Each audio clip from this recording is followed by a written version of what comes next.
Hello friends, welcome to your own channel daily stock. तो दोस्तों, इस वीडियो के अंदर हम बीएल कश्यप एंड सन्स के पूरे डिटेल्ड एनालिसिस के बारे में बात करेंगे और जानेंगे कि आपको बीएल कश्यप एंड सन्स के अंदर इन्वेस्ट करना चाहिए या नहीं। चलिए शुरू करते हैं। लेकिन दोस्तों, वीडियो को शुरू करने से पहले अगर आप हमारे चैनल पे नए हैं और अगर अभी तक आपने हमारे चैनल को सब्सक्राइब नहीं किया है तो प्लीज़ आप हमारे चैनल को जरूर सब्सक्राइब कर दीजिएगा। चलिए शुरू करते हैं। तो देखिए, सबसे पहले हम ये जानेंगे कि ये कंपनी काम क्या करती है। तो देखिए, ये जो कंपनी है ये कंस्ट्रक्शन कंपनी है, यानी कि जो बड़े बड़े घर वगैरह बनते हैं या फिर जो बड़ी बड़ी बिल्डिंग्स बनती है, मॉल्स बनते हैं, तो वो ये कंपनी बनाने का काम करती है। तो देखिए, यहाँ पे जो पूरा जो कंपनी का जो बिजनेस है वो पूरा ऑर्डर्स के ऊपर है, यानी कि कितने नए ऑर्डर्स इनको मिलते हैं, कितनी डिमांड हमें रियल इस्टेट में देखने को मिल रही है, तो उसके हिसाब से ये कंपनी के जो कामकाज है वो चलते हैं। लेकिन देखिए, ये जो पूरा कंस्ट्रक्शन का जो बिजनेस होता है, तो यहाँ पर अगर इन्हें कोई भी प्रोजेक्ट वगैरह अगर कंप्लीट करना होता है तो वहाँ पर इन्हें डेट लेना पड़ता है। तो वो डेट के चक्कर में यहाँ पे थोड़े इश्यूज रहते हैं, खास करके जितनी भी कंस्ट्रक्शन बेस्ड कंपनीज हैं तो वहाँ पर ये इश्यूज हमें देखने को मिले हैं। अब यहाँ पर कंपनी के कुछ नंबर्स के बारे में हम यहाँ पे बात करेंगे। देखिए, 624 करोड़ का यहाँ पे कंपनी का मार्केट कैप है, तो बहुत ही स्मॉल ये कंपनी है, एक स्मॉल कैप ये कंपनी है। अगर हम पी रेशियो की अगर हम बात करेंगे तो ये नंबर आता है 19 पे और 38 का हमें इंडस्ट्री का पी देखने को मिलता है। लेकिन देखिए, जो इंडस्ट्री में जिनको 38 का पी मिल रहा है तो वो लगातार कंसिस्टेंटली एक अच्छी ग्रोथ दिखा रहे हैं, लेकिन ये कंपनी हमें उतनी ग्रोथ दिखाती हुई नजर नहीं आ रही है, इसीलिए मार्केट इतना पी रेशियो का नंबर इससे दे रहा है। अगर हम प्राइस टू बुक रेशियो की बात करेंगे तो ये नंबर है 1.65 का। तो देखिए, अभी लगभग कंपनी के ऊपर लगभग 400 करोड़ का ऑन डेट कंपनी के ऊपर डेट है। तो जैसे जैसे वो कंपनी का डेट कम होगा तो बुक वैल्यू कंपनी की और अट्रैक्टिव हो जाएगी, लेकिन यहाँ पे उतना रेवेन्यू जनरेशन होना चाहिए, तभी ये कंपनी का डेट का नंबर हमें कम होता हुआ नजर आएगा। अब यहाँ पर अगर हम कंपनी के फिनेंशियल ट्रेंड के बारे में अगर हम बात करेंगे तो देखिए, जो 17 to 18 वाला जो कंपनी का ईयर था तो तब लगभग यहाँ पे 1000 करोड़ का कंपनी का रेवेन्यू का नंबर था और वहाँ पे लगभग 20-25 करोड़ का कंपनी का प्रॉफिट भी था। लेकिन उसके बाद अगर हम देखेंगे तो 3 साल से लगातार ये कंपनी लॉस में है। और अगर हम रेवेन्यू के नंबर्स की भी अगर हम बात करेंगे तो ये लगभग 800 करोड़ के लगभग ही हमें ये रेवेन्यू कंपनी का देखने को मिल रहा है। देखिए, लगभग 780 करोड़, फिर उसके बाद में 840 और उसके बाद में 790 करोड़ का हमें ये रेवेन्यू का नंबर देखने को मिल रहा है। लेकिन जो फिनेंशियल ट्रेंड है ये हमें इंडिकेशन देता है कि अगर कंपनी को प्रॉफिटेबल होना है तो कम से कम यहाँ पे 900 करोड़ से ऊपर का कंपनी को पूरे फाइनेंशियल ईयर में रेवेन्यू जनरेट करना पड़ेगा, तभी ये कंपनी प्रॉफिटेबल हो सकती है। अब यहाँ पे जो कंपनी की शेयर होल्डिंग पैटर्न है, आपको लगेगा कि जो प्रमोटर्स की यहाँ पे 61% की जो होल्डिंग है ये काफ़ी अट्रैक्टिव है, क्योंकि अगर प्रमोटर्स की 61% की होल्डिंग है तो ये काफ़ी अट्रैक्टिव मानी जाती है। लेकिन दोस्तों, यहाँ पे जो 61% की होल्डिंग है ये पूरी प्लेज है, यानी कि ये पूरा प्रमोटर्स ने अपनी होल्डिंग को पूरा गिरवी रख रखा है। तो अगर आने वाले टाइम पे अगर ये प्रमोटर्स अपने शेयर्स को फिर से अगर अनप्लेज नहीं कर पाते हैं तो जहां पर इन्होंने ये शेयर्स प्लेज किए हैं उनके पास ये पूरा राइट है कि वो इन स्टॉक को सेल करके मार्केट में अपने पैसे वसूल करे। ये देखिए, ये जो पूरा जो 100% प्लेजिंग है ये हमें एक रिस्क यहाँ पे ये नजर आता है।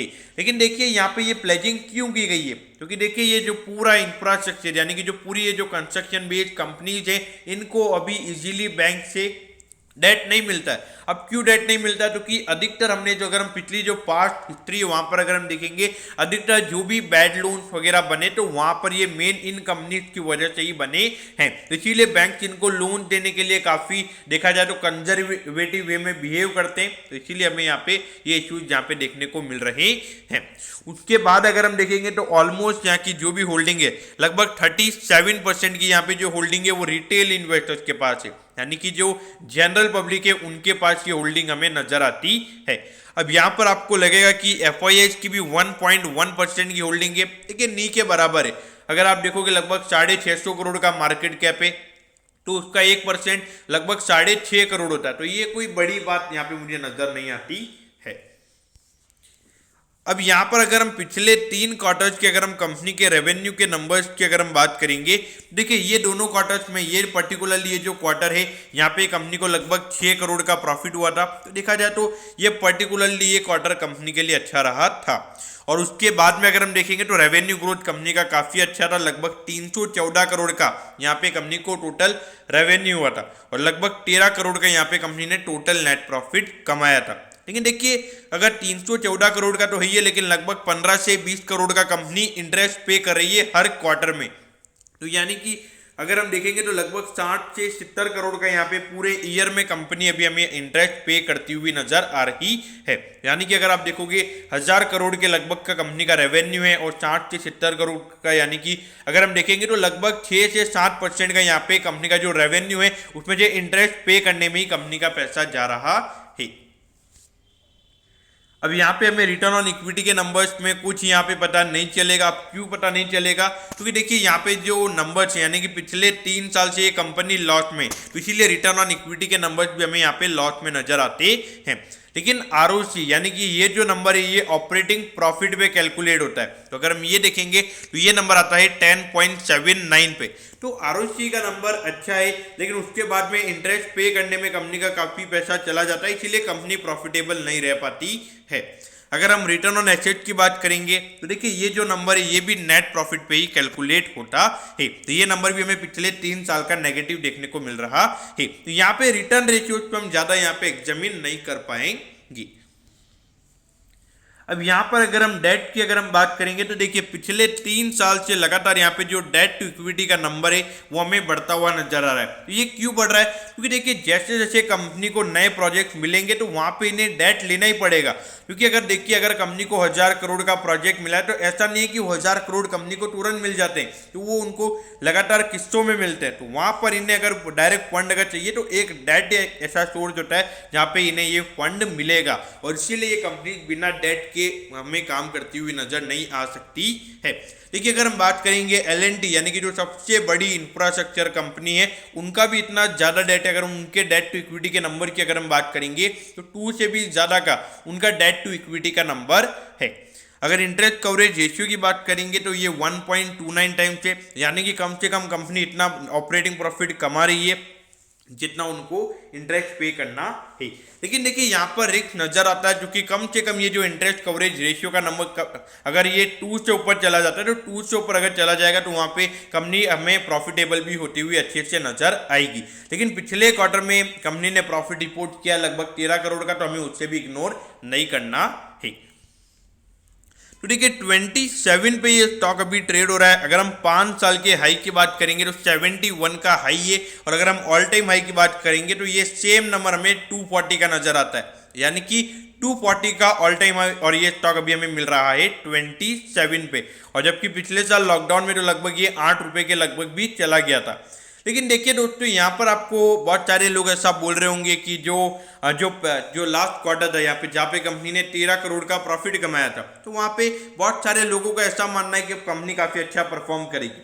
लेकिन देखिए जो रीओपनिंग यहाँ पे हुई, यानी कि जो कोविड के बाद में जो रीओपनिंग की डिमांड हमें देखने को मिली है, तो उसकी वजह से एक अच्छे ऑर्डर्स कंपनी को मिले। लेकिन ये कंपनी क्या सस्टेन कर पाएगी, तो इसकी कोई गारंटी है? There is no guarantee here. तो इसीलिए मेरे ख्याल से यहाँ पर अगर आप एक इन्वेस्टर पॉइंट ऑफ व्यू से अगर आप चीजें देख रहे हैं तो मेरे ख्याल से ये स्टॉक को आपको इग्नोर करना चाहिए। लेकिन अगर आपका रिस्क एपेटाइट हाई है तो मेरे ख्याल से जरूरी है स्टॉक आपको आपके रडार पे रखना चाहिए। देखिए मैं मानता हूँ भले 5-6 रुपये ये स्टॉक आपको ऊपर मिलेगा, लेकिन कम से कम ये जो क्वार्टर है यानी कि अक्टूबर से दिसंबर वाला ये जो क्वार्टर है, यहाँ पे कंपनी कैसे परफॉर्म करती है, अगर ये नंबर भी हमें अच्छे देखने को मिलते तो इससे एक रीजन मिलेगा कि कंपनी वहाँ पे हमें प्रॉफिटेबिलिटी सस्टेन करती हुई नजर आ रही है। लेकिन देखिए मेन बात आपको ध्यान रखनी होगी कि यहाँ पे प्रमोटर्स की पूरी होल्डिंग हमें प्लेज नजर आती है। तो अगर कल तो कुछ भी होता है तो अगर पूरे प्रमोटर्स की होल्डिंग अगर मार्केट में सेल होती है तो वहाँ पे ऑटोमेटिकली स्टॉक का प्राइस हमें बुरी तरीके से गिरता हुआ नजर आएगा।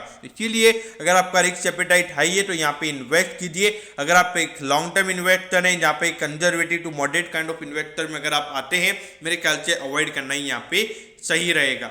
अगर हम short term point of view से अगर हम बात करेंगे तो देखिए लगातार गवर्नमेंट की तरफ से काफी अच्छा पुश हमें यहाँ पे देखने को मिल रहा है और इसकी वजह से अभी आने वाले 3 से 4 महीने में एक अच्छा ऑर्डर इन्फ्लो इन कंपनीज में देखने को मिल सकता है। तो अगर आप एक शॉर्ट टर्म यानी कि 3 से 4 महीने के हिसाब से अगर स्टॉक को बाय करना चाहते हैं तो मेरे ख्याल से लगभग 35 से 36 रुपीज तक ये स्टॉक आपको जाता हुआ नजर आएगा। तो दोस्तों मैं होप करता हूँ कि आपको बीएल कश्यप एंड सन्स के पूरे डिटेल्ड एनालिसिस के बारे में सब कुछ पता चल गया होगा। अगर आपकी कोई भी क्वेरीज है तो आप कमेंट कीजिए, मैं जरूर आपके कमेंट पर रिप्लाई करूंगा। ओके दोस्तों, thank you, have a nice day.